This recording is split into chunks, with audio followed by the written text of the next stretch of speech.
Years, got 43 years to life under this three-strike law, and I want to tell every man out there, if you abusing your woman, that's despicable, it's shameful, and you really need to get some type of counseling for that. What's your name? Where you from, brother? Russell Martin from out of LA, Compton. I've been locked up under California three strikes law for 27 years. When I first came into the prison system, they didn't have no self-help groups or nothing for us. So we came in here as young black men, you know, still gang banging and messing up.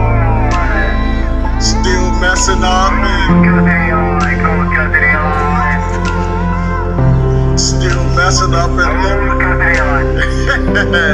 He messing with you. man, you know, still messing up and living a reckless lifestyle, man. And around 2015, CDCR started giving us self-help groups and stuff like that. So I started immersing myself in the self-help groups, and I really started turning my life around.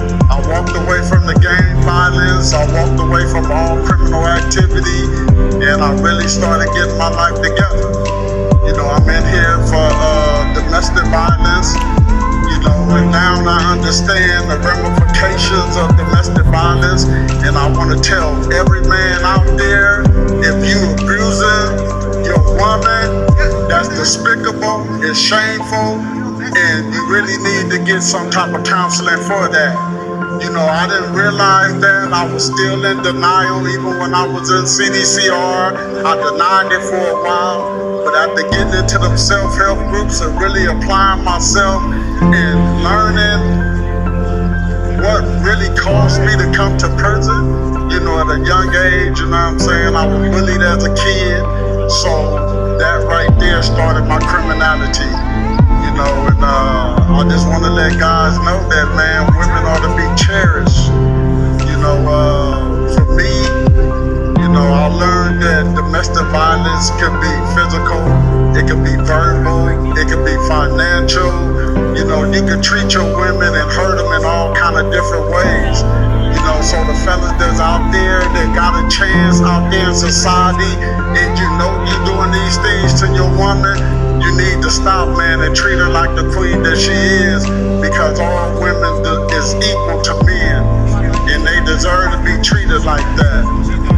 Why do you deserve a chance to be free? Well, I came in here and I really took these classes to heart, and I changed my life.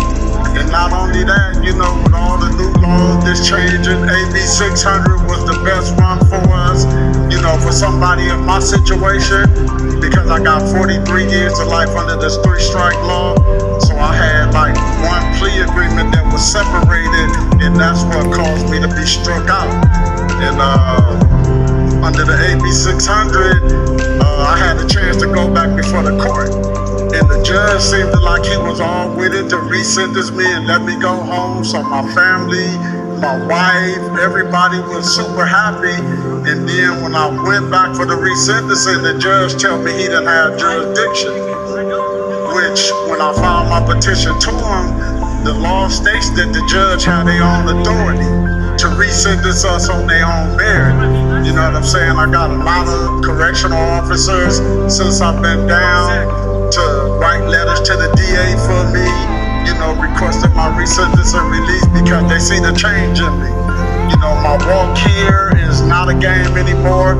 You know what I'm saying? I really take life seriously, and I came in here and applied these laws so that I can get back out and be a testament to my community and help my community. You know, because we don't have, in our community, in the black community and in Compton, we don't have counselors and stuff like that to where we can go to like other athletes have. You know what I'm saying? So when I came into this prison system, man, I took it for a joke. You know, the first 15 years I was here. You know, and then once they started giving us the self-help groups, I realized that, man, I had a lot of trauma and stuff that I was going through in my life that I didn't even know was trauma. So when I started learning these things, man, and really applying them to my life, I changed my life full circle. Now I walk a good line here. I don't get in no trouble. I'm not into no type of drug activity. I don't drink alcohol. I don't do nothing. You know what I'm saying? I live a good, wholesome life. You know, I thank God that for the opportunity for you guys to come in here and really fight for us, and everybody out there in society that's fighting for us. I want to thank everybody out there, you know, because there's a lot of people in here not even fighting for themselves, and we got people out there in society fighting for us. So I want to thank everybody for their hard work and continue to fight and push for us, and you know, I just give God the glory, man, because this is life changing.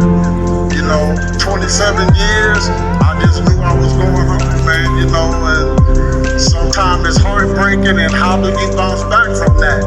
You know, you just can't give up. You got to continue to fight and dig deeper. So that's what I'm doing, man, and that's my mission. Whenever you touch down, what's gonna be the first thing you eat?